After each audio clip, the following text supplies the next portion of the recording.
ओम नमः शिवाय। हर हर महादेव। जय महाकाल। कैसे हैं आप लोग? आशा करते हैं महादेव की कृपा से आप लोग ठीक होंगे और हम महादेव से यही आग्रह विनती करते हैं कि आपका जीवन सुखमय हो और आपकी इच्छा मनोकामना पूर्ण हो। देखिए, आज का जो यह उपाय है वह आपके जीवन के लिए बेहद खास है, क्योंकि इस उपाय मात्र से आप अपने घर की सारी दिक्कतों को आसानी से समाप्त कर सकते हैं। चाहे आपके घर में कितनी बड़ी दिक्कत परेशानी क्यों ना चल रही हो, चाहे आपके घर में धन से जुड़ी कोई समस्या हो, आपके घर में धन आ ही नहीं रहा हो, आप लाख कोशिश कर रहे हो, आपकी नौकरी कहीं लगी नहीं रही हो, या आपका कोई बिजनेस हो वह चल ही नहीं रहा हो, या और कोई कारण बस आपके घर में धन आ ही नहीं रहा हो, या आपके घर में बहुत ज्यादा कलेश चलता हो, या आपके घर में कोई जादू टोना कर दिया हो और आपको पता ही ना हो, या अगर आपके घर में किसी का तबीयत खराब हो, आप लाख दवा दुआ करा कर थक गए हो, तो भी इन सारी समस्याओं से आप छुटकारा पा सकें। बस आपको एक बेलपत्री और थोड़ा सा चंदन का यह उपाय आपकी इन सारी समस्याओं से छुटकारा दिला सकता है।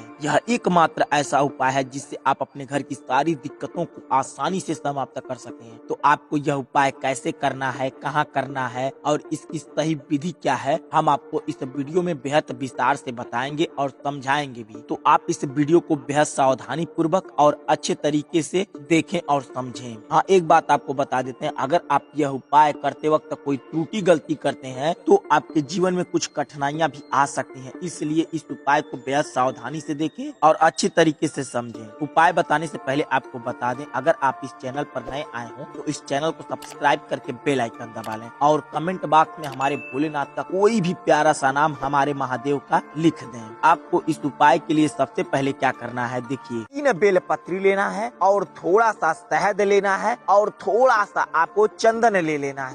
यह सारा सब कुछ लेकर आप भगवान शिव के मंदिर पर चले जाएं। इस बात का बेहद ध्यान दें, शिव मंदिर जो आपके घर से सबसे नजदीक हो उसी शिव मंदिर पर जाना है और उसी शिव मंदिर में जाना है जिस शिव मंदिर का प्राण प्रतिष्ठा हो चुका हो। अब यह प्राण प्रतिष्ठा क्या होता है हम आपको कई सारी वीडियो में बता चुके हैं, तो आपको नीचे डिस्क्रिप्शन में दिए हुए लिंक को देख सकते हैं, उसमें समझ सकते हैं आप प्राण प्रतिष्ठा क्या होता है। फिर भी हम आपको संक्षिप्त में बता देते हैं कि प्राण प्रतिष्ठा क्या होता है। प्राण प्रतिष्ठा जब कभी भी मंदिर की स्थापना होती है, तो जब उसमें मूर्ति बैठाया जाता है तो सबसे पहले उस मूर्ति में प्राण प्रतिष्ठा की जाती है, उसके बाद उस मंदिर में पूजा पाठ होता है। इसलिए हम आपको कहते हैं कि उसी मंदिर में जाएं जिस मंदिर में प्राण प्रतिष्ठा हो चुका हो। आप जब मंदिर पर जाएं तो सबसे पहले घंटी को 3 बार बजा लें और हर हर महादेव का नारा 1 बार लगा लें। इतना सब कुछ करने के बाद आप जब जाएं शिवलिंग के सामने बैठें तो इस बात का बेहद ध्यान रखें कि जब शिवलिंग के सामने बैठा जाता है तो किस दिशा में मुख करके बैठा जाता है, क्योंकि आपको पूजा पाठ वहाँ करना है। तो कई भाई बंधु और माता बहनों को पता नहीं होता है, तो वो लोग जाती हैं, जैसे जाते हैं वैसे पूजा पाठ करके चले जाते हैं, पर आपको इसका विशेष ध्यान देना है। आप जब कभी भी शिव मंदिर पर जाएं तो शिवलिंग के सामने बैठें तो आपका मुख उत्तर पूरब के बीचों बीच होना चाहिए, या तो इस दिशा में बैठने की जगह ना हो तो आपका मुख बिल्कुल पूरब की दिशा की ओर होना चाहिए। हाँ, एक बात आपको बता दे, जब कभी भी आप भगवान शिव के मंदिर पर जाएं तो लोटे में जल लेकर जरूर जाएं, चाहे आप कुछ चढ़ाने के लेकर जाएं या न जाएं, पर लोटे में जल होना चाहिए।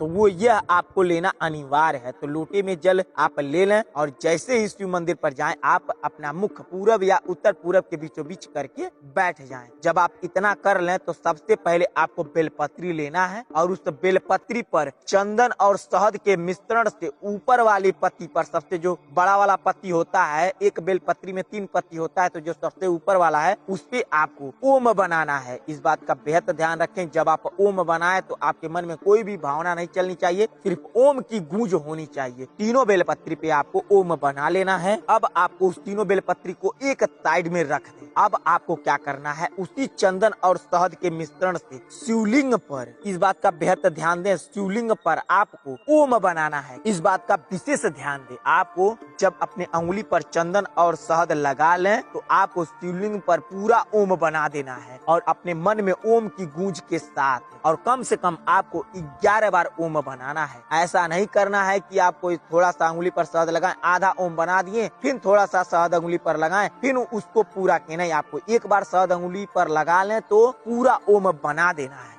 कम से कम आपको 11 बार ओम बनाना है। इतना सब कुछ करने के बाद अब आपको एक बेलपत्री उठाना है और दोनों हाथों के बीच में रख कर आपको 11 बार ओम नमः शिवाय का जाप करना है और अशोक सुंदरी की जगह पहली बेलपत्री रख देनी है। अब आपको दूसरी बेलपत्री उठाना है, ओम नमः शिवाय का जाप करके आपको शिवलिंग के ऊपर एक बेलपत्री रख देनी है। अब तीसरी बेलपत्री जब आप लें तो आप दोनों हाथों के बीच में रख कर ओम नमः शिवाय बोलना है, फिर उसके बाद अपना नाम बोलना है, फिर ओम नमः शिवाय बोलकर जलधारी के बिल्कुल सीधाई पर रख देना है जहाँ जल गिरता है। कैसे आपको बोलना है, जैसे बोलना है ओम नमः शिवाय, अपना नाम लेना है, फिर ओम नमः शिवाय और कम से कम आपको 7 बार ऐसे जप कर जलधारी के बिल्कुल सीधाई पर बेलपत्री रख देना है। अब आपको क्या करना है, अब लोटे का जल उठाना है और लोटे का जल पहली धार अशोक सुंदरी की जगह से जल गिराना शुरू करना है और धीरे धीरे शिवलिंग के ऊपर ले जाना है। और इस बात का विशेष ध्यान रखें, जब आप अशोक सुंदरी की जगह जल गिरा रहे हो तो आपको श्री शिवाय नमस्तुभ्यम का जाप करना है। और कब तक जाप करना है, जब तक लोटे का जल पूरा गिर न जाए। और कैसे जल गिराना है इस बात का विशेष ध्यान रखें। पहले आपको अशोक सुंदरी की जगह पहला धार गिराना है और आपको श्री शिवाय नमस्तुभ्यम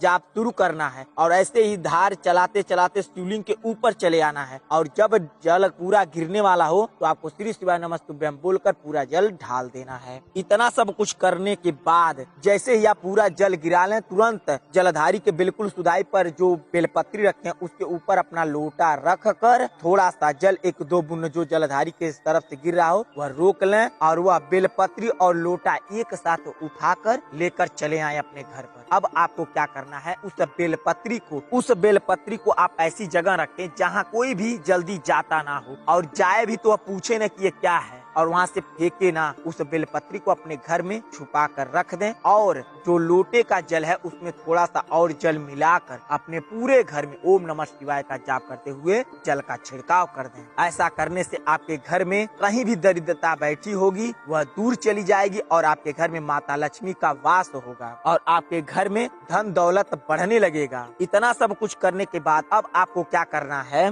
2 दिया लेना है और उसमें रखने के लिए 2 लंबी बाती लेनी है और उसमें डालने के लिए तिल का तेल लेना है। इस बात का विशेष ध्यान रखें, तिल का तेल ही होना चाहिए। दोनों दिए को एक जगह आप कहीं पर भी बैठकर उसे जला लें और एक दिया जहां आप बेलपत्री रखे हैं वहां पर रख दें और एक दिया जो है आपका वह जिस मंदिर पर आप पूजा पाठ किए हैं जलता हुआ दिया ले जाकर वहां पर शिव मंदिर पर रख देना है। और दिया आपको कब जलाना है इस बात का विशेष ध्यान रखें, जब सूर्य देवता डूब जाते हैं जो लालिमा छाई रहती है उसी वक्त आपको दोनों दीपक को जला लेना है और एक दीपक बेलपत्री जहाँ आप रखे हैं वहाँ रख देना है और एक दीपक ले जाकर भगवान शिव के मंदिर पर, जिस मंदिर पर आप पूजा पाठ करके आई हैं या आए हैं वहाँ ले जाकर रख देना है। इतना करने से आपका यह अशोक सुंदरी का उपाय पूर्ण होगा और आपकी जो इच्छा है, जो मनोकामना है, जो कोई भी काम अटका पड़ा हो वह शीघ्र ही और अवश्य पूर्ण होगा। यह अशोक सुंदरी का उपाय आपके जीवन की सारी परेशानियों को आसानी से समाप्त देगा, तो आप यह उपाय जरूर करें। अगर आपको यह उपाय समझ में आ गया हो तो कमेंट बॉक्स में हर हर महादेव या श्री शिवाय नमस्तुभ्यम या ओम नमः शिवाय जरूर लिखें। और अगर नहीं समझ में आया हो तो कमेंट बॉक्स में पूछ सकते हैं, हम आपको वहाँ भी बताने और समझाने की पूरी कोशिश करेंगे। चलिए मिलते हैं आपसे अगली वीडियो में, तब तक के लिए श्री शिवाय नमस्तुभ्यम, हर हर महादेव।